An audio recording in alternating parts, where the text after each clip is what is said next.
वक्त कम है, कोई आखिरी इच्छा हो तो बताओ क्योजरो।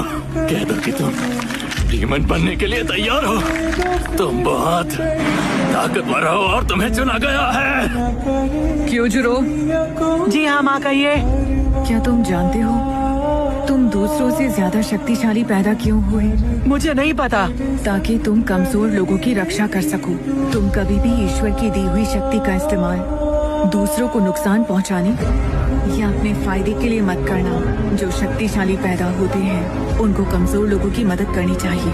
उन्हें अपने इस कर्तव्य को पूरी जिम्मेदारी के साथ पूरा करना चाहिए। इस बात को तुम कभी भी मत भूलना। ठीक है माँ, जो मुझे करना चाहिए था मैंने वही किया ना माँ। मैंने अपना कर्तव्य निभाया।